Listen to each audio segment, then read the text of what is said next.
Surrendered. Fully surrendered. Ayan, ganda ng inawit po ng ating choir.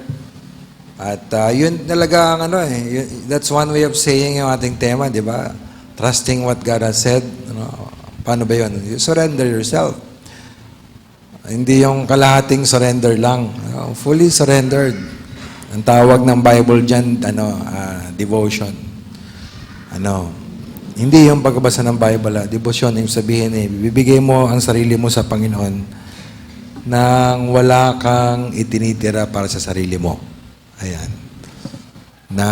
Kasi sabi nga ng isang kasabihan, kung ang Diyos ay hindi Panginoon sa lahat ng bahagi ng buhay mo, hindi talaga siya Panginoon at all. Thank you sa ating choir for reminding us sa kahalagaan ng fully surrender. Are you fully surrendered sa Panginoon ngayon?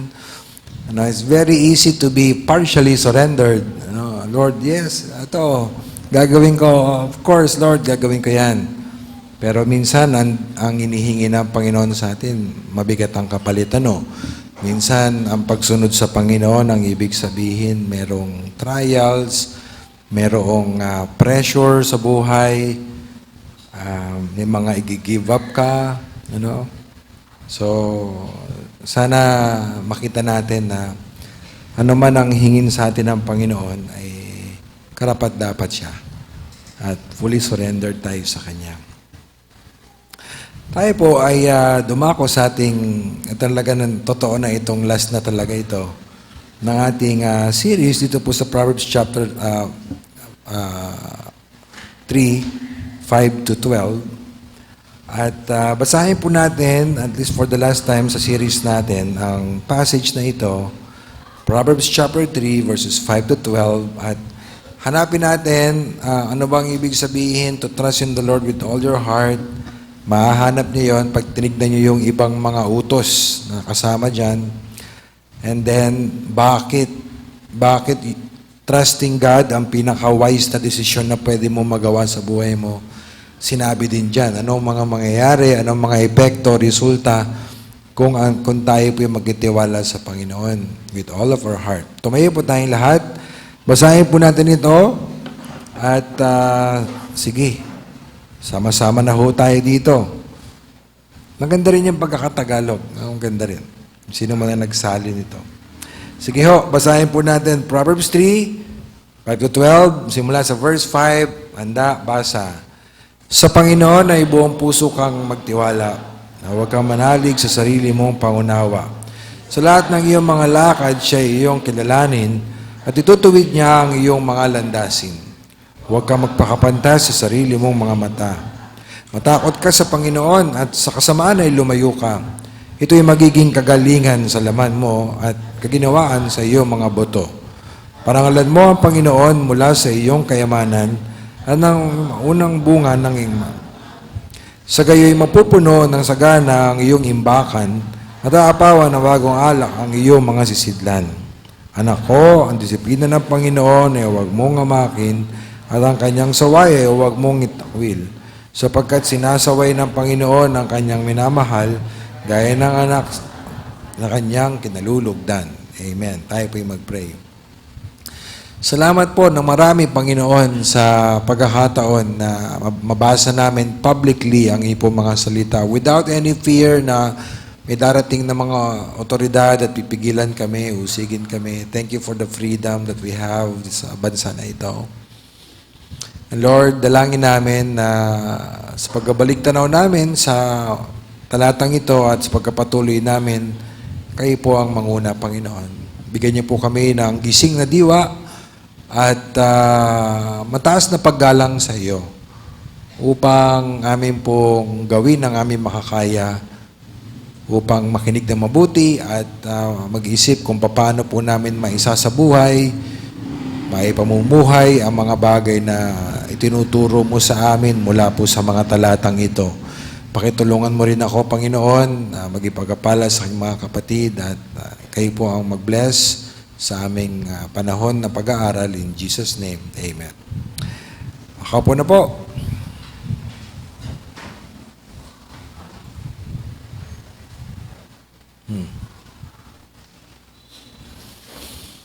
Bilang pastor, hindi maiwasan po na ministry ay mag-preach sa mga patay at maglibing. Ano, ibig sabihin, manguna sa paglilibing. Siguro kung susubukan ko, kaya kong bilangin, pero sa ngayon hindi ko matandaan kung ilang beses na ako nasa sementeryo upang pangunahan po ang paglilibing. Ang tawag doon, committal service. Ano? Paglilibing, sa either ng mga members natin, o mga mahal sa buhay ko, o kaya naman mga mahal sa buhay nyo, mga kaibigan ninyo, na kung saan ako'y nakasama doon. Ano po ang naramdaman ninyo kapag may nililibing? Marami, di ba? Maraming feelings. Pero ako, itong mga, di ko mapaliwanag din, pero isa sa mga nararamdaman ko kapag naglilibing ako, kasi pag maglilibing ka, nakita mo, umiiyak. Halos mawalan ng malay. Di ba alam niyo ba yung sinasabi ko? Mawalan ng malay. May magiging mo, naghihinagpis, minsan doon sa sulok. At talagang hirap talagang tignan. Ang daming umiiyak, pati may bati ikaw. Alam niyo, isa nararamdaman ko, galit. Galit kasi kung walang kasalanan, wala sanang iiyak. Sabi ko to, tayo po di ba minsan, ang kasalanan ay parang ginagawa nating pet. Okay lang yan. Konti-konti lang naman, meron akong boundary, hanggang dito lang ako. Pero alam niyo mga kapatid, every time na may makita kayo ng naghihinagpis dahil may namatay, it is because of sin. Kung walang kasalanan, walang kamatayan, walang sakit, walang pagluwa, walang separasyon, paghiwalay sa ating mga mahal sa buhay, bakit po may kamatayan? Because ating mga magulang Eva at Adan na nagkasala sa Panginoon. Akala nila, mas maganda ang naisip nila kaysa sa sinabi ng Panginoon. Anong ginawa nila? Kabaliktaran ng Proverbs 3:5. They did not trust the Lord with all their heart, kundi they lean on their own understanding. Dahil dyan, may kamatayan. Dahil may kamatayan, may mga sakit, may mga pagdurusa. Para maintindihan yung sinasabi ko, kung di nyo pa naiintindihan, pumunta kayo sa PGH.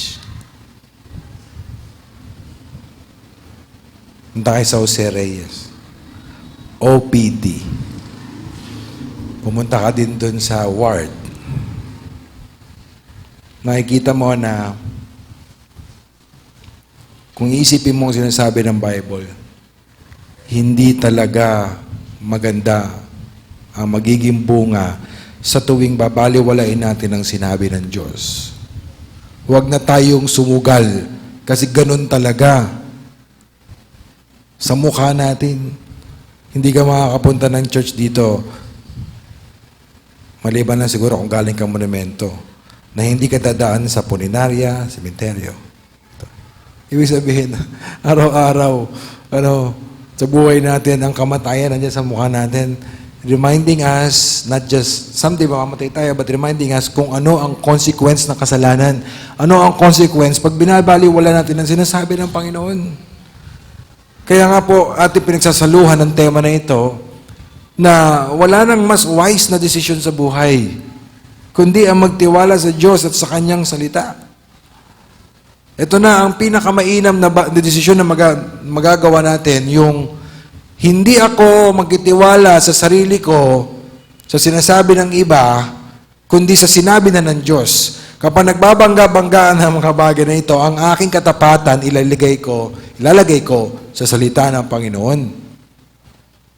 At sa ating po mga pag-aaral, nakita natin, ano bang ibig sabihin to trust God in His Word? Meron tayo mga ilang puntos na tinalakay, wala na masyadong paliwanag, babasahin ko na lang. Yan ang first point natin. Anong ibig sabihin na magtiwala sa Diyos at sa Kanyang salita? A, ibig sabihin nun, dumidepende ka ng walang pag-aalinlangan. Ano? Ang mga ito na talakay na natin, kaya hindi na tayo magpa-parking. Ano? Point B, huwag manahan sa sarili pangunawa. Lean not on your own understanding, sabi ng text. Pagkatapos, in all your ways, acknowledge Him. Yan.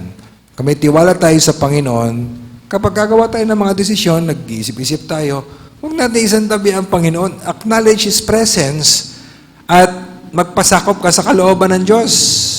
Diba? In all your ways, acknowledge Him. Hindi lang, nandiyan pala ang Panginoon. Kundi andiyan pala ang Panginoon. Ano bang kalooban ng Diyos?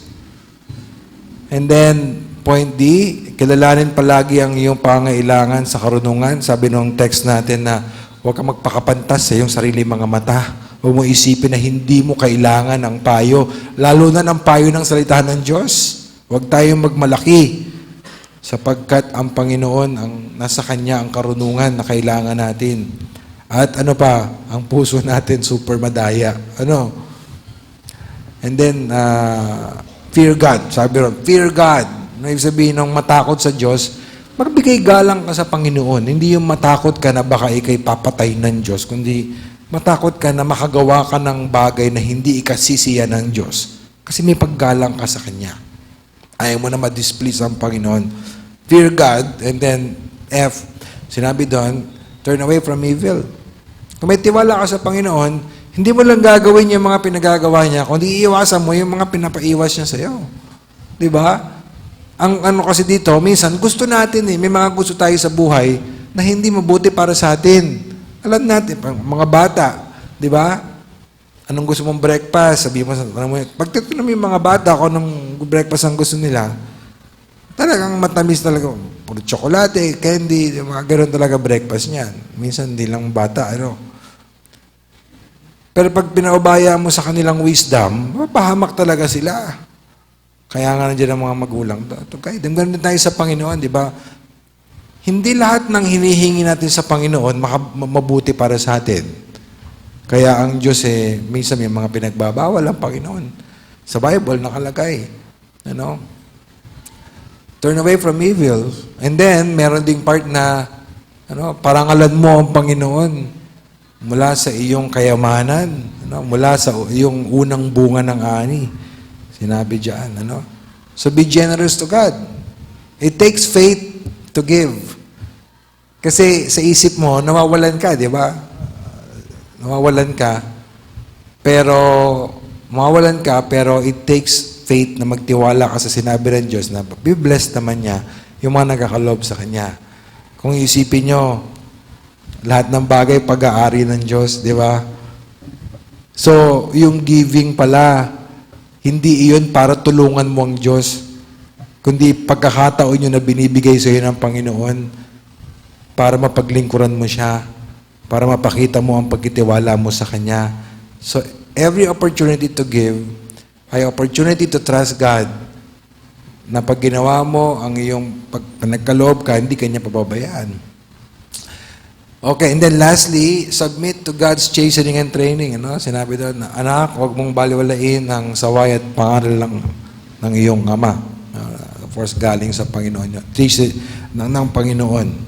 Sapagkat ang mga dinidisiplina ng Diyos, ang sabi ng Bible, ay mga taong minamahal ng Diyos. Sa bata, ang akala nila lang pag-ibig, pag binibili ng laruan, pinapakain sa Jollibee. Pero hindi nila minsan maintindihan na ang pagmamahal din ay kailangan silang pagsabihan at paluin. Di ba? Ganon din po sa ating buhay mananampalataya.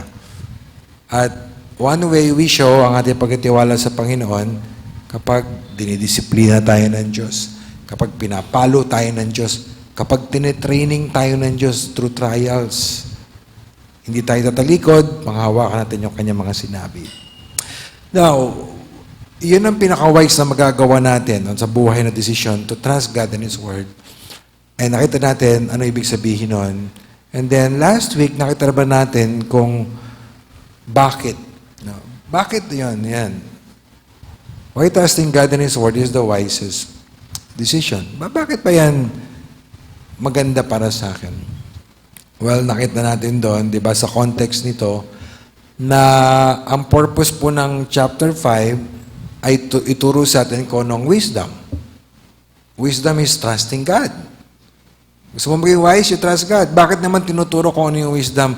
Kasi ang purpose ni Solomon, first 9 chapters, para encourage, para datong ganahan sila makinig sa mga sasabihin niya later on.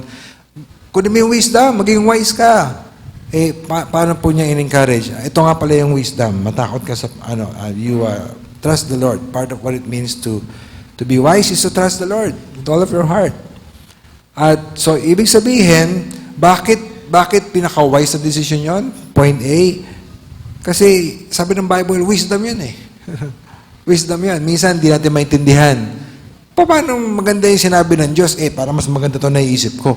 Well, tandaan mo, trust in the Lord, bahagi yan ng ibig sabihin ng wisdom. So, kapag hindi mo ginawa na magtiwala sa Panginoon, foolishness ang tawag doon. Kahit gaano ka-logical, bantayan niyo po ang puso natin ha. Magaling ito magmakinarya ng mga dahilan. Gusto nito, masatisfy yung isip mo. Gusto nito, bigyan ng katwiran yung mga maling ginagawa natin para hindi ka naman masyadong bagabag habang gumagawa ka ng mali. But sabi ng God's Word, trusting God is wisdom. And, di ba, ginamit doon, trust in the Lord, trust in Yahweh with all of your heart. Ginamit yung pangalan ng Panginoon sa tuwing siya po ay pinapaalala niya yung kanyang tipan, pangako sa people of God. God's covenant name, Yahweh, trust in Yahweh with all of your heart. Point B, bakit best decision magtiwala sa Diyos at sa kanyang salita? Because God is trustworthy. Kung meron kang dapat pagdudahan, yung puso mo, yung puso ng ibang tao, wag ang Panginoon kasi ang Panginoon may track record, 100%, totoo ang kanyang mga sinasabi. And then, trust in the Lord with all your heart, lean not unto your own understanding, in all your ways acknowledge Him, sabi sa King James, and He shall direct thy paths. But sa ating text, tignan natin yung verse 6. Sabi sa verse number 6, ayan. Sa lahat ng iyong mga lakad siya iyong kilalanin at itutuwid niya ang iyong mga landasin. Hindi ibig sabihin ng wala ka na magiging problema, kundi habang nagkitiwala ka sa Panginoon, ikay ginagabayan ng Diyos para sa kabila ng mga balakid, tutulungan kanya magpatuloy para matupad mo ang layunin ng Diyos para sa iyong buhay. Ang sabi ng isang nabasa ko, ang Diyos ang tutulong sa iyo para habang nabubuhay ka, ina-align ng Panginoon, ina-adjust ng Panginoon ang iyong buhay para umayon nito sa kanyang kalooban. So, trust in the Lord. Gusto mo ba na sa pag-usad ng panahon, nagpapatuloy ka sa Kanya? Trust in the Lord. Trust in His Word with all your heart. At, tignan mo, yung mga tao ngayon na ginagamit ng Diyos na sa kalooban ng Diyos, ngayon, bakit sila nakarating sa stage na yan? Because sa buhay nila in the past, they trusted the Lord, they trusted the Word of God. Nagtiwala sila, day by day, lumalakan sila sa Panginoon. That's why nandito sila ngayon. Ginagamit ng Panginoon, nagpapatuloy sa Kanya. Now, nakita natin po dito na ang pattern ng text natin, nasabihin niya yung utos, tapos sasabihin niya kung ano mangyayari pag sumunod ka. Diba? Kagaya nung nakita natin, trust in the Lord, all your heart, lean not, huwag kang magtiwala sa iyong sariling kaalaman, kilalanin mo ang Panginoon. Ano mangyayari sa iyo? Ang Panginoon, itutuwid niya ang iyong mga landasin. Okay? So yung pattern na yan, makikita rin natin sa 7 and 8, verses 7 and 8. Sabi diyan, huwag kang magpakapantas sa iyong sariling mga mata. Matakot ka sa Panginoon. Tatlong utos. At sa kasamaan ay lumayo ka. Konektado yung tatlo niyan. Ano mangyayari sa iyo? Ito na. Handa na kayo dito. Ito yung magiging kagalingan sa laman mo. At kaginawaan sa iyong mga buto. Buto at laman. Alam natin ibig sabihin ng buto, alam natin ibig sabihin ng laman, pero pag pinagsama-sama mo na, Ano ibig sabihin niyan, Pastor? Well, una niyong dapat malaman, kung kayo may English Bible, ano nakalagay dun sa word na laman? Meron ba kayo English Bible? Kung wala, baka matagalan pa kayo. Sabihin ko na lang sa inyo. Ano ba? Meron sabi? Navel, no? Ano ba yung navel?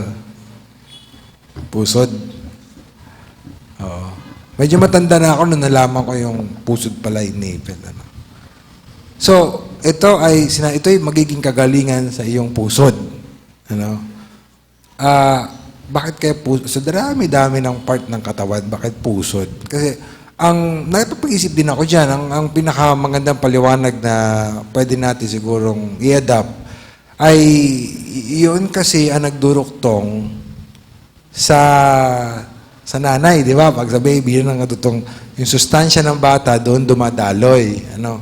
Kaya raw, sabi rin nabasa ko noong unang panahon, yun daw pong pusod ay simbolismo ng buhay, ng kasiglahan. Ano? Ng alive. Kasi, yun ang dahilan kung bakit alive ang baby. Ano? Doon sa pusod, doon siya kumakain, so to speak. Ano? Sabi doon sa nabasa ko, it was the lifeline between mother and child in the womb. No? So, tumutukoy sa life, no? Kasiglahan, no? Na kapag ikaw ay nagtiwala sa Panginoon, ito doon yung kasiglahan, sinasabi dyan. And then bones, again, internal yan, diba? Sa loob yan. Yung pusod, sa labas. Ito nyo. Yung bones sa loob. If you will check yung mga commentaries, struggle din sila rito, no? Marahil lang tinuturo sa atin dito, mga kapatid, na kapag ikaw ay nagtiwala ka sa Panginoon, huwag kang magtiwala sa sarili mong heart at kinikilala mo ang Diyos sa tuwing ikaw ay magdesisyon at kapag ikaw ay may takot sa Panginoon, malayo ka sa kasamaan at di ka nagpapakapantas sa iyong sariling isip, sinasabi dito na ikaw ay magkakaroon ng kasiglahan at kapayapaan. Sinabi diyan, kaginawaan sa iyong mga buto, katiwasayan. So, ganito natin i-frame yan, na bakit pinaka-wise na desisyon na magtiwala ka sa Panginoon at sa Kanyang salita. Point D, dahil ito ay nagdudulot ng tunay na kasiglahan at katiwasayan. Yung kasiglahan para magpatuloy sa Panginoon. Sinabi po nung isa nabasa ko na itong mga simbolismo na ito ay nagpapakita ng pagiging ng kasiglahan, kapayapaan, na pangkalahatan. No? Inwardly and outwardly. Navel and bones. Na ikaw ay dahil sa pagkitiwala mo sa Panginoon, ang buhay, magagawa mo ng may kasiglahan at katiwasayan sa puso mo yung mga kalooban ng Diyos para sa iyo. So, isipin mo, kapag alam mo na kalooban ng Diyos ang ginagawa mo, kahit mahirap yan, nandun ang kasiglahan. Diba? Alam mo kasi kalooban to ng Panginoon. Kahit na maraming kontra, kalooban ng Panginoon sa buhay mo. Halimbawa, pag-share ka ng gospel, ang daming pwede mo maging dahilan para hindi mo gawin yan. Unang-una na, baka pagtatawanan ka, wala naman nag-enjoy sa ating pagtawanan. Baka ikaw ay laitin o saktan ka, di ba? O paratangan ka ng mga mali ang motibo mo, mga masasakit na salita. Pero pag alam mo na kalooban ng Diyos ang ginagawa mo, kahit anong sabihin ng tao, payapa ka sa puso mo kasi alam mo, ito will ng Panginoon sa akin. At gagawin ko, walang makadiscourage sa akin, ito yung kalooban ng Panginoon sa aking buhay. So, ilang application natin dito, minsan, bakit natin pinipili magkasala kaysa gawin ang kalooban ng Diyos? Bakit? Kasi iniisip natin magiging masaya tayo. Diba? Kasi kung di natin iniisip yun, bakit tayo magkakasala? Di po ba? Pero, kung titignan mo, kailan ka magiging tunay na magkakaroon ng kasiglahan sa iyong buhay? Kailan ka tunay na magkakaroon ng katiwasayan o peace sa heart mo? Hindi kapag sumusuway ka sa Diyos, kundi kapag nagtitiwala ka sa Kanya at sa Kanyang mga salita.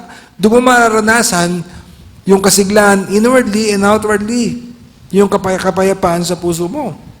Ang kasalanan nagbibigay ng saya. Pero sabi ng Hebrews, for a season. Konting panahon lang. Pero ang nagpapatuloy yung lungkot. Yung lungkot at pagsisisi na inahatid ng kasalanan. Ano? So, magtiwala ka ng sinabi ng Panginoon. Huwag mo na antayin matuto ka pa by experience. Kasi kapag pinili mo baliwalain ang sinabi ng Diyos at gawin ang gusto mo, talagang mauuwi ka sa kalungkutan. Mauuwi ka talaga sa kawalang kapayapaan. Tanda mo yan. Huwag ka na mag-experiment. Kasi sinabi na ng God's Word. Gusto mo pa matuto in a hard way? Minsan, yun talaga ang kailangan para matuto tayo, no? Pero hindi mo kailangan dumaan sa ganon. Wala mo na sinabi ng Panginoon. Mas magiging masaya ka at tiwasay kapag sumusunod ka sa Panginoon. Tanda mo yan. Akala mo lang na, nawawalan ako ng saya. Nawawalan ako ng ganito, ng ganyan. For a season. Ano? Pero later on, makikita mo na kapag sumunod ka sa Panginoon, doon ka talaga makakapamuhay sa Kanya. Nandun ang kasiglahan at nandun ang kapayapaan. Wala ka ng ibang pagbabalingan sa buhay na ito para mahanap mo yung kasiglahan ng puso na hinahanap mo at kapayapaan maliban lang sa salita ng Diyos. Now, ibig bang sabihin nito na pag Kristiyano ka na at sumusunod ka sa Panginoon, hindi ka na malulungkot?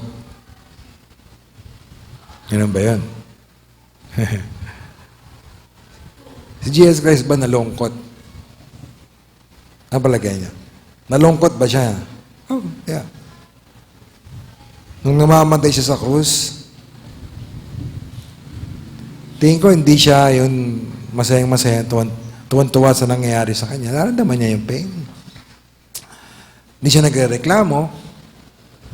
Baka isipin natin, pag Kristiyano ka na, lagi ka naman sigla. Ano? Pag sumusunod ka sa Panginoon, hindi ka na magkakasakit.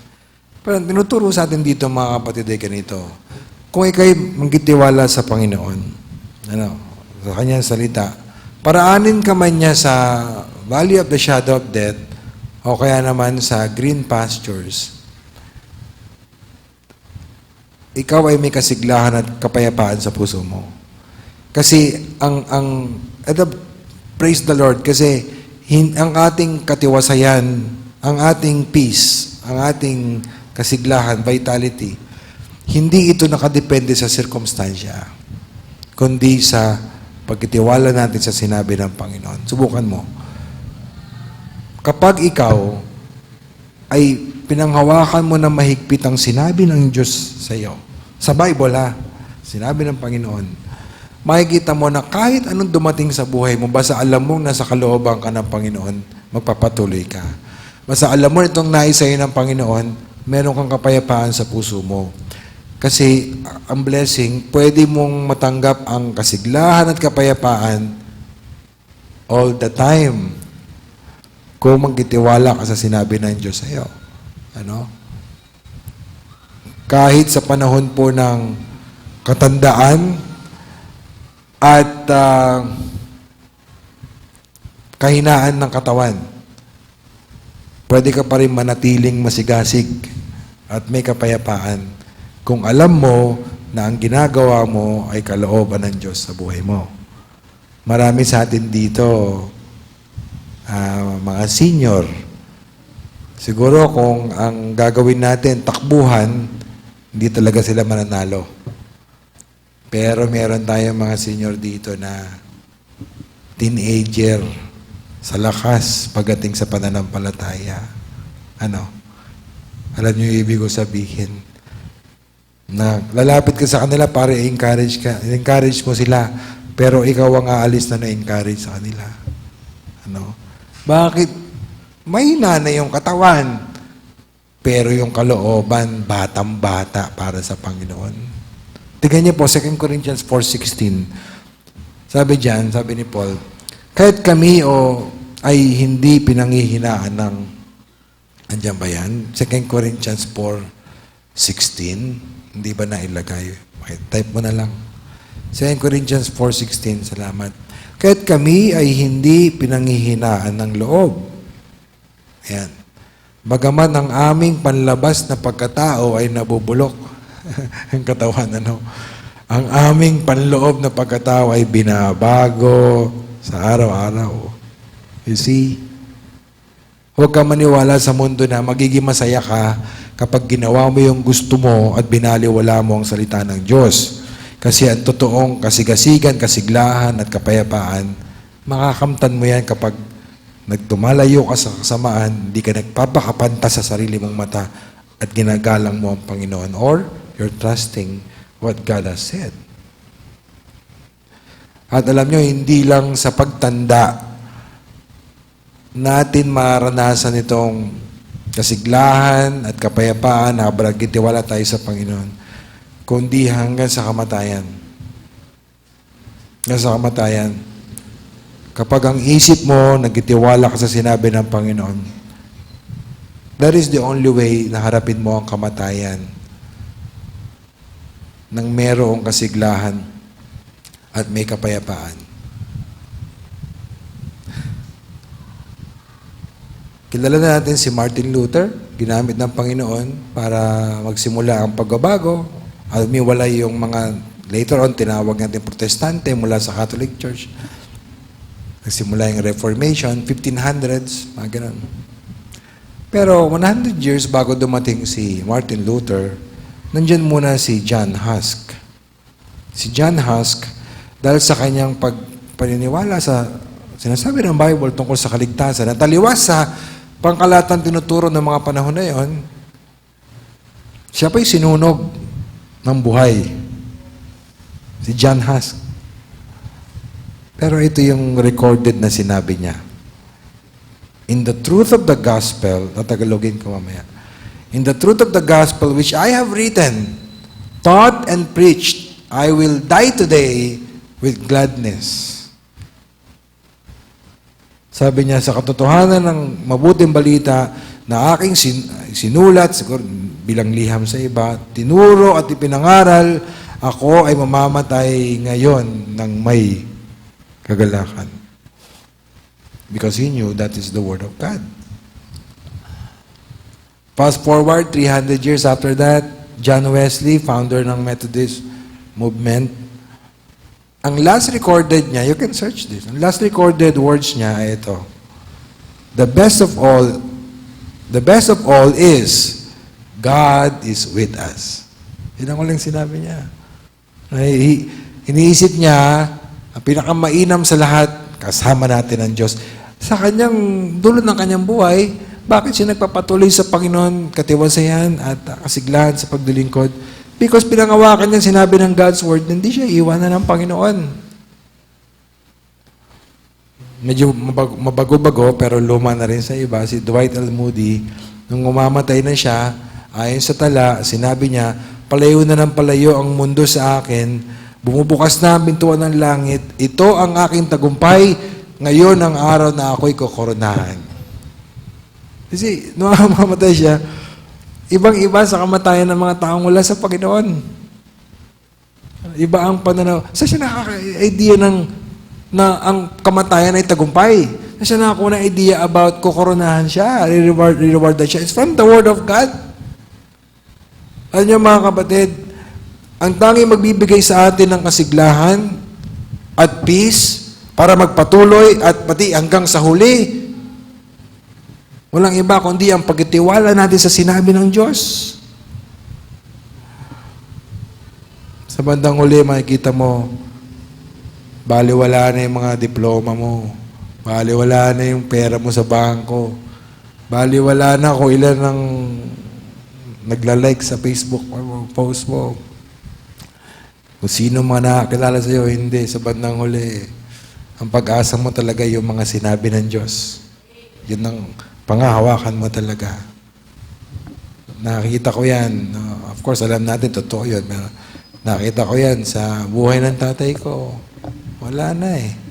Talaga, ko, hirap talaga ng kalagayan ni tatay. Pero ano ang kasiglahan at pag-asa kahit nakaratay siya doon? The Word of God.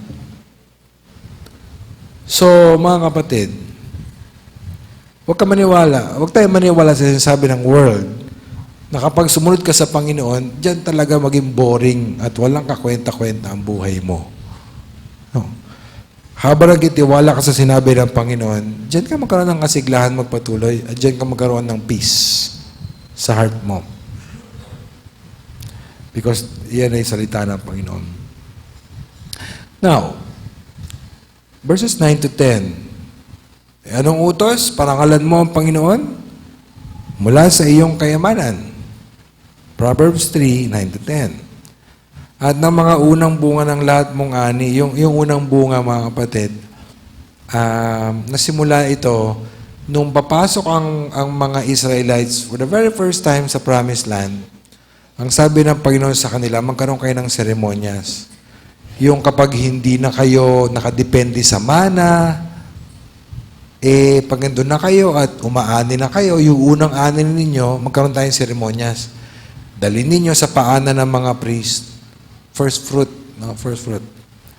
Dati kasi, nakadepende sila sa mga bumabagsak na tinapay. No? Tinapay. Pero nung sa promise lang na sila, ibig sabihin, nakatotoo na yung sinabi ng Diyos, magbibigyan ko kayo ng lupa, eto na, malalasahan nyo na yung mga prutas na ipinangako sa inyo ng Panginoon, land flowing with milk and honey. Eto na yon, mag-ceremony kayo sa Deuteronomy chapter 26, mababasa nyo yan bago sila pumasok doon sa kabila.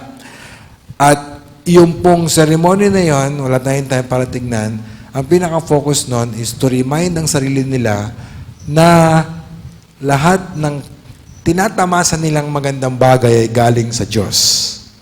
Yun ang first fruit. Ano? At anong mangyayari? Anong mangyayari kapag ang mga tao po ay pinarangalan o ginalang nila, pinahalagahan nila ang Panginoon mula sa kanilang mga kayamanan at mula sa unang bunga ng lahat ng ani? Verse 10, sa gayoy, mapupuno ng sagana ang iyong imbakan. Imbakan, sabihin, bodega, no? At aapawan ng bagong alak ang iyong mga sisidlan. Sign of prosperity. Ano?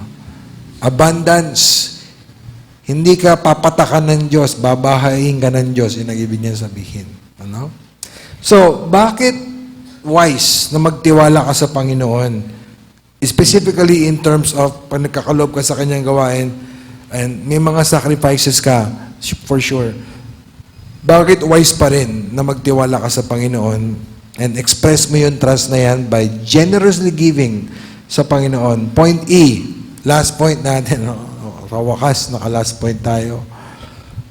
Kasi, pinagpapala ng Diyos ang mga nagtitiwala sa Kanya. May blessing. Oo. Alam mo, hindi lahat ng blessing galing sa Diyos. Di ba? Ang diablo, pwede ka na i-bless niyan eh. Oo. Pero, kaya nga, hanapin mong blessing, yun sa Panginoon.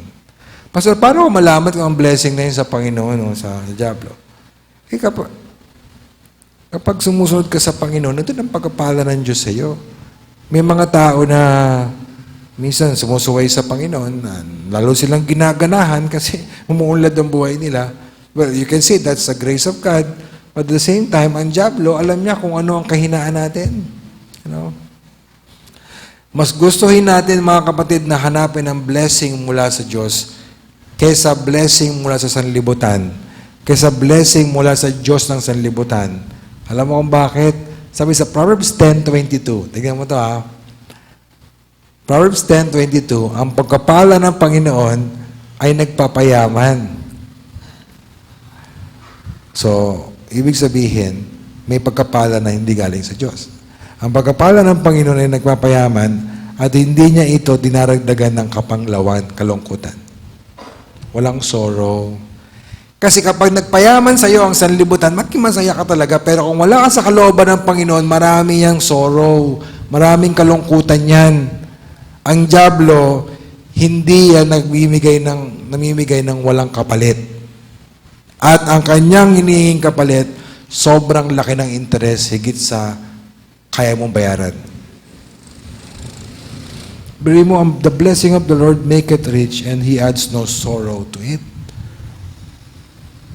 Naalala natin yung sinabi sa 2 Corinthians 9:6. At ito ang ibig kong sabihin, about context ng giving, not necessarily sa church regular giving, but giving doon sa mga nagdurusa sa Jerusalem ng mga kapatid.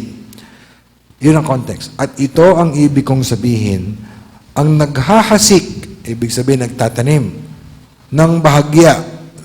Very interestingly, tinukoy po ng Bible ang giving hindi as losing, but planting. Naghahasik. Ito ang ibig sabihin na naghahasik ng bahagya ay mag-aani rin ng bahagya. Ay, that's normal principle, di ba? Mas maraming bunga nung nagtanim ng, di ba, nagtanim siya ng naging 10 puno kaysa sa nagtanim ng naging 2 puno lang. Di ba? So we understand that.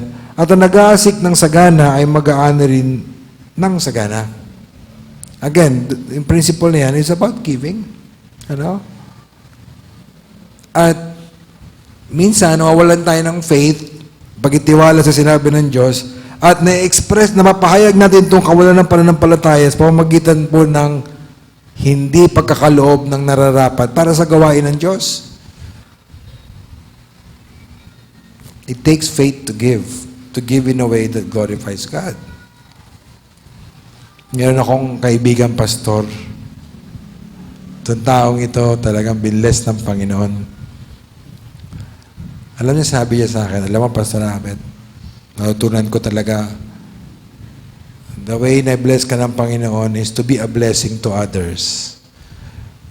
Magbigay ka sa gawain ng Panginoon, bigyan mo yung mga manggagawa ng Diyos. Itong pastor na to, ang daming pinaparaan sa kanya ng Panginoon ng mga yaman, pero ang ginagawa niya, hindi para sa kanyang sarili yun. Kinakalat niya sa ibang mga pastor. At yun ang sinabi niya. Alam mo, pastor, ang secret ng blessing is giving. Totoo yan. Totoo talaga. Now, kailangan natin tignan itong talatang ito sa liwanag din ng kabuoang katuruan ng Bible. Kasi baka magkaroon tayo ng maling konklusyon na dahil may mga words dyan na mapupuno, aapawan, baka isipin natin na kapag ikay nagtiwala sa Panginoon at nagbigay ka ng faithful, baka isipin natin na automatic talagang maging milyonaryo ka. I think the general principle here, be-bless ka ng Panginoon beyond what you deserve, pero pangako ba ng Panginoon na lahat na magkakaloob, yayaman? Na kapag ikaw ay mahirap, ibig sabihin, wala ka sa kalooban ng Diyos. Kasi may mga nangangaral na ganyan. Kaya ka mahirap, kasi may kasalanan ka na hindi mo pa sinusuko sa Panginoon. Kaya ka mahirap kasi hindi ka nagbibigay sa Panginoon. Well, that's a possibility.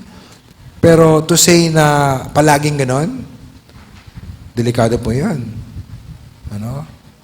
Na pag sinabi natin na kapag mayaman ka, nasa kalooban ka ng Diyos, pag mahirap ka, wala ka sa kalooban ng Diyos.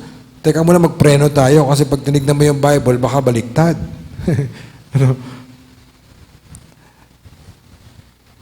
Hindi ibig sabihin na naghihikaos ka sa pera, wala ka na sa kalooban ng Diyos.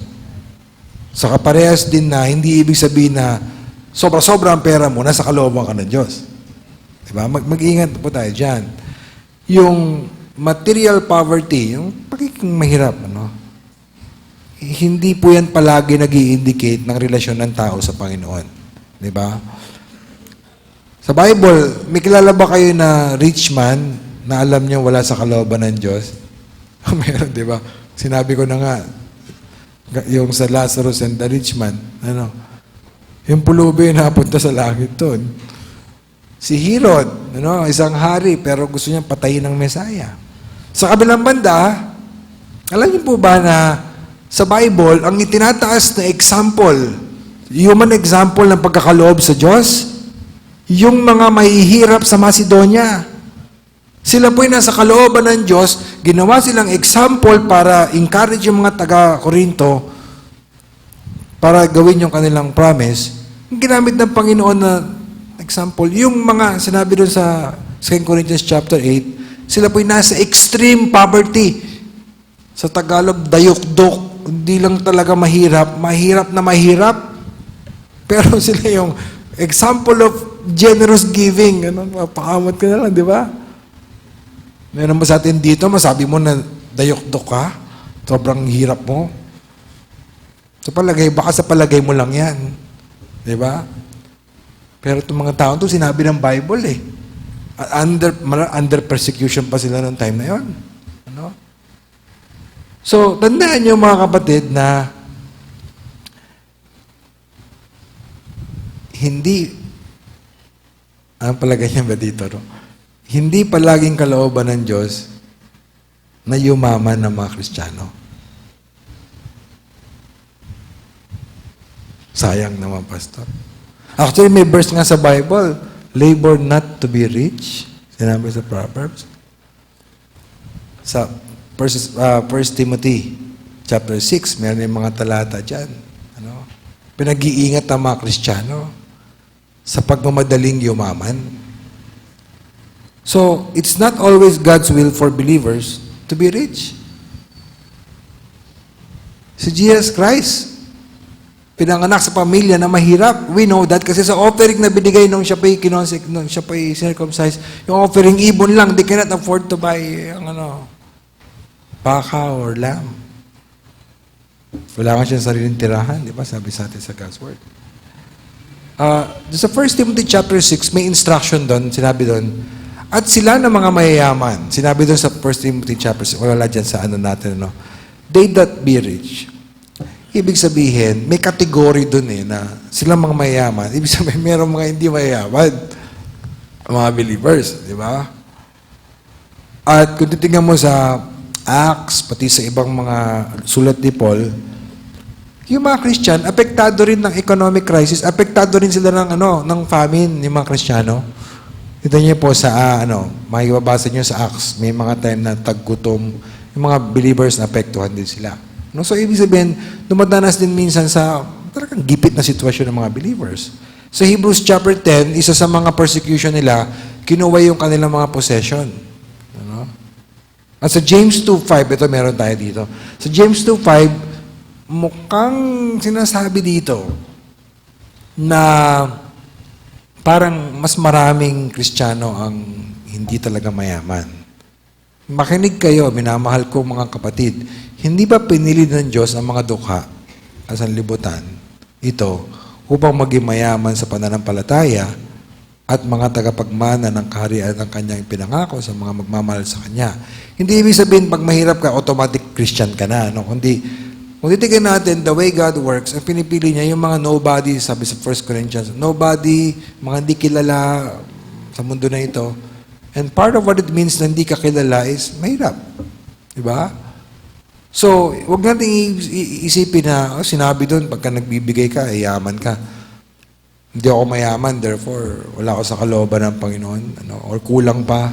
Minsan yung mga pastor, meron. Kaya mahirap, kulang pa ang giving mo. Wala na nga. Ang point po natin ay ganito. Ang Panginoon, pwede mong itaga sa bato ito. Ang Panginoon, hindi mabibigo na pagpalain yung mga nagkitiwala sa Kanya. At yung mga nagkitiwala sa Kanya, na pinahayag yung pagkitiwala sa Kanya sa pagiging generous sa gawain ng Panginoon, hindi ka pababayaan ng Panginoon. Yun ang pwede mong sabihin na para sa lahat yan. So, some applications. Una,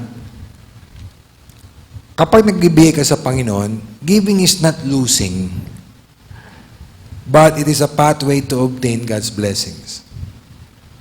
Ang pagkakaloob sa Panginoon ay hindi yung nawawalan ka, kundi ito yung landasin tungo sa para makamit mo ang mga pagkapala ng Panginoon. Yun ang sinabi niya Parangalan mo ang Panginoon sa iyo, kung anong meron ka, iyong yaman, and then, bless ka ng Panginoon. At andun yung principle na We can never outgive God. No? Hindi mo pwedeng mahigitan ng Diyos sa larangan ng pagbibigay. Bakit? Kasi hanggang ngayon, naranasan mo pa yung generosity ng Panginoon. Di ba? Habang nagbibigay ka, how many times, di ba? Naranasan niyo ba to? Gusto mo magbigay sa Panginoon, pero sa loob mo, may kailangan kami. Pero sa heart mo, alam mo, bigay mo ito. Magkaloob ka sa Panginoon. The Lord touch your heart. So magbigay ka lang. Pag binigay ko ito, nagiging mathematician ka na. Kung saan, anong mga epekto nun, no? Hanggang sa pagbili ng sabon, tatamaan yun eh. No? Pero you decided, bigay ko ito sa Panginoon. Alam niyo, naranasan ko yung minsan. Ganun. Ibinalik ng Diyos agad. Through other means, may nagbigay, ano pa man. Ibinalik ng Diyos agad. Sobra pa. Ano? Mapahiya ka sa Panginoon minsan, di ba? Naranasan niyo ba yun? Bigay ka sa Panginoon. Pagkatapos, ibabalik sa iyo ng Diyos sa pambihirang paraan na hindi mo inaasahan. Tapos, higit pa sa binigay mo sa Kanya. Pero sabi ng Panginoon na, hindi ko naman talaga kailangan yan, sinusubok kita. Sabi nga ng Bible, pag-aari ng Diyos ang lahat eh. Kung nagugutom siya, ba't siya manghihingi sa atin? Pero to give is an opportunity to trust God. So, nakita natin, we cannot outgive God kasi naranasan natin yung generosity niya. Pag nagkaloob tayo sa Panginoon, binibigay niya ng mga pangailangan natin. Minsan nga, kahit hindi ka na nagkakaloob, binibigyan ka pa rin ng Diyos.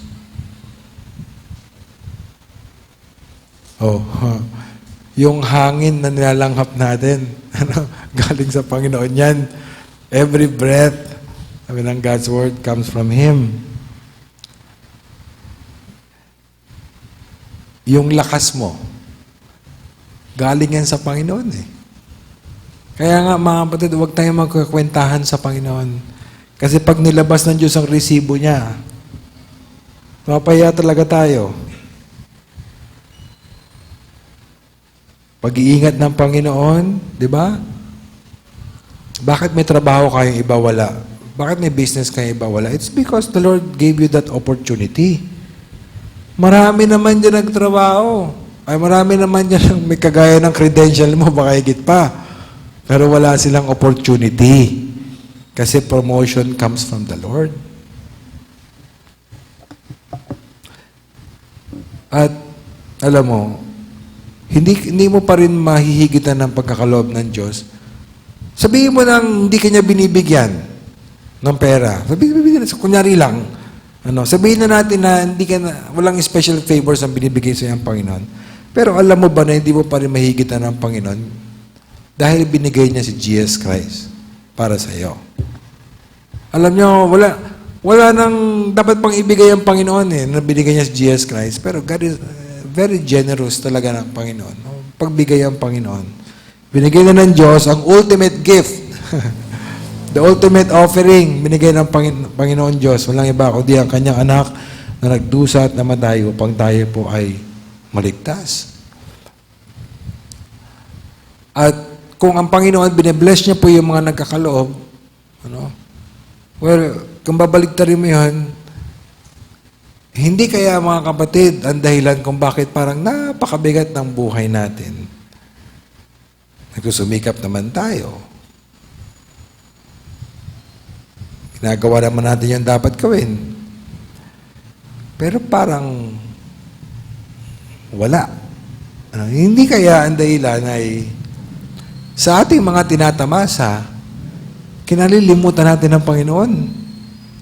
Parang doon sa Hagay, tingnan natin, Hagay 1, verse 6. Ito po mga konteksto rito, hindi po matapos yung templo kasi yung people of God, 30 years na sila nakabalik, yung templo nakatiwangwang, mas nauna pang na-finish yung mga bahay nila. Ang sabi sa kanila ng Diyos through Hagay, kayo'y naghasik ng marami, ngunit umaani ng kaunti. Lugi investment. Kayo'y kumakain, ngunit hindi kayo nabubusog. Konti lang yung ani. Kayo umiinom, ngunit hindi kayo nasisiyahan. Konti lang ang tatamasa nila. Kayo nagdaramit, ngunit walang nainitan. Konti ang materials for clothing. At kayo tumatanggap ng sahod, ito bang feeling natin minsan? Kayo tumatanggap ng sahod, kayo na tumatanggap ng sahod, ay tumatanggap ng sahod upang ilagay sa supot na may mga butas. Ano mangyayari kapag naglalagay ka sa supot na may butas? Pag uwi mo, anong meron ka? Hangin. Butas eh. Parang bulsang butas sa tapon ng tapon. Alam mo, kinausap ng Panginoon dyan, yung mga tao na able magbigay, pero inuuna pa yung sarili nila kaysa sa gawain ng Panginoon. Hindi kaya, hindi ko sinasabing ganito nga, pero hindi kaya na kaya ikaw ay nag-struggle financially dahil hindi ka naman generous sa gawain ng Panginoon. At minsan, eto, struggle to ng mga Kristiyano na minsan may trabaho, o yung mga bagong graduate, naghanap ng trabaho. Minsan, mas naisip nilang sumumay sa Panginoon. Halimbawa lang, sa larangan ng, halimbawa, iba natutukso na kumuha ng trabaho na medyo may kompromiso, minsan illegal. Kasi yan ang mag-provide sa need ko. May iba nagsisinungaling pagdating sa paperworks para matanggap sa trabaho. Konti lang naman niya, pastor. Yung iba, mas pinipili na on a regular basis, hindi na lang mag-church, magtrabaho na lang. Alam nyo, mali yun eh. Kasi, kanino ba talaga galing ang blessing? Sa Diyos. Kaya, bakit ka lalayo sa Kanya? Para ma-bless ka. Gayong siya, talaga ang source ng blessing kung may pananampalataya ka. Kasi baka nakikita mo lang nag-bless sa'yo, ang boss mo, ang kumpanya mo, ang negosyo mo. But the ultimate giver of blessing is the Lord. Kaya hindi mo siya kailangan suwayin para mapunta ang blessing na kinakailangan mo. Baliktad. Dapat tayo sumunod sa Kanya. Natandaan natin na bless ng Panginoon, promise niya to bless abundantly. Pero tandaan natin na hindi lahat ng blessing ay material. At sometimes, part ng testing ng Panginoon, ang poverty, upang subukan natin pananampalataya. Now finally, wag mong pagdudahan ng Panginoon. Trust the Lord na faithfully ibibigay niya yung mga pangailangan mo kung kayo magkatapat sa Kanya. Tingnan niyo po ito mga taga-Pilipos. Philippians 4:15-19. Alam lang natin yung 19. Pero yung mga naunang verse, kailangan din natin. At kayo mga taga-Pilipos, nalalaman naman ninyo na nang pasimula ng Ebanghelyo nang ako'y umalis sa Macedonia, wala ni isang iglesia na kapagkaisa sa akin sa pag-ibigay at pagtanggap, kundi kayo lang. Walang ibang nag-support sa akin, kundi kayo lang. Sapagkat kahit ako'y nasa Thessalonica, ay nagpapadala kayong minsan mula para sa aking kailangan. Hindi sa ako'y naghahanap ng kaloob, kundi hinahanap ko ang bunga ng dumarami para sa inyo. Ngunit meron ako ng lahat ng bagay at sumasagana. Ako'y busog. Palibasa tumanggap kay Epaprodito ng mga bagay na galing sa inyo, na mabangong samyo, offering isang handog na kaya-aya at kalugod-lugod sa Diyos at pupunuan ng aking Diyos ang bawat kailangan ninyo. Kayo na nag-support sa akin, kayo na nagkakalob sa akin. Sa gawain ng Panginoon, pupunuan ng Diyos, ng aking Diyos na pinaglilingkuran, ang bawat kailangan ninyo ayon sa Kanyang mga kayamanan sa kaluwalhatian kay Kristo Jesus. You see, ang pathway, ang landasin for God to bless us is through giving. So, trust God and His Word and express that trust pagbibigay. At to wrap up, mga kapatid, tayo po, ang buhay natin ay serye ng mga desisyon. Ang pinakamabigat, pinaka-importante desisyon na pwede natin gawin is the decision to trust God and His Word. Iba ang kasabihin sa iyo ng mga unbeliever. Iba ang ibubulong ng puso mo sa iyo. Tutoksohin ka ng dyablo para magtiwala ka sa sarili mong pangunawa at hindi sa salita ng Panginoon. May mga sitwasyon na parang tamang baliwalain ang salita ng Diyos.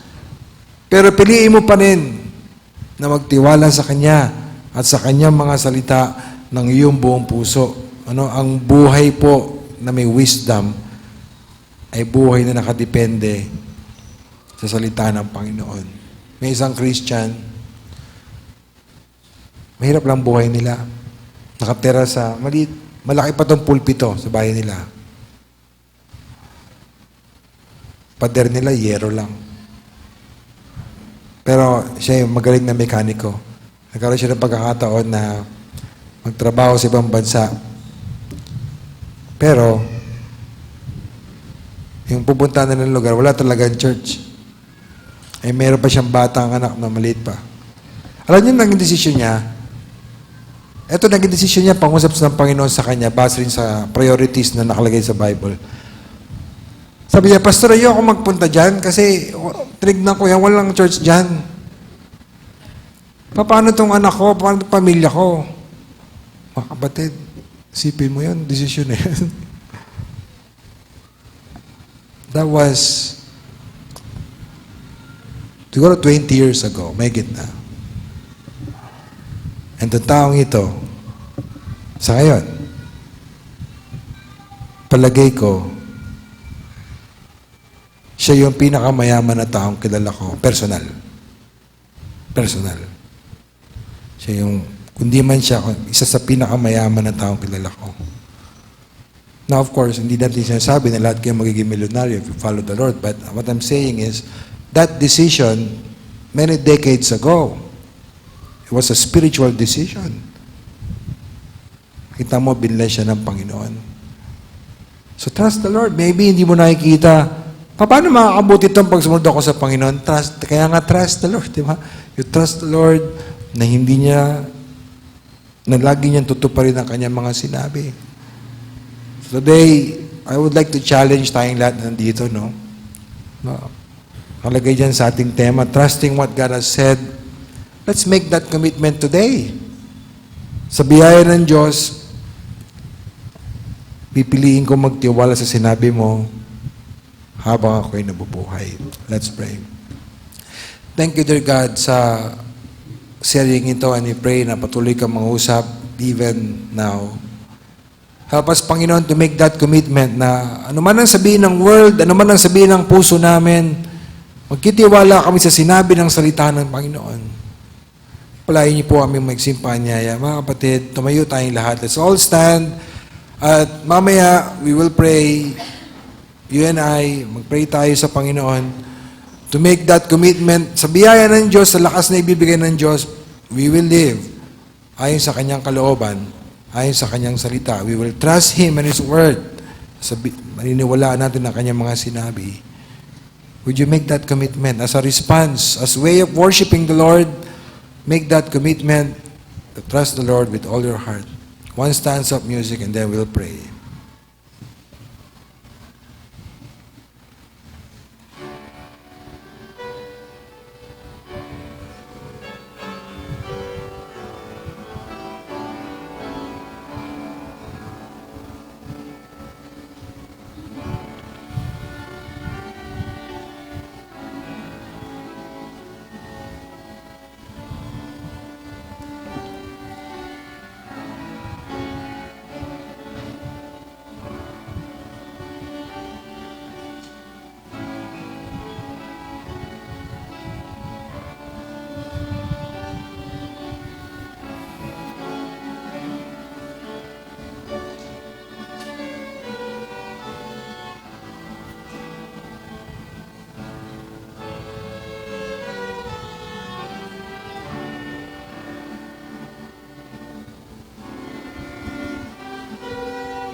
Panginoon, dalangin po namin na tulungan niyo po kami na magkaroon ng determinasyon na magtiwala sa iyo, sa iyong mga salita.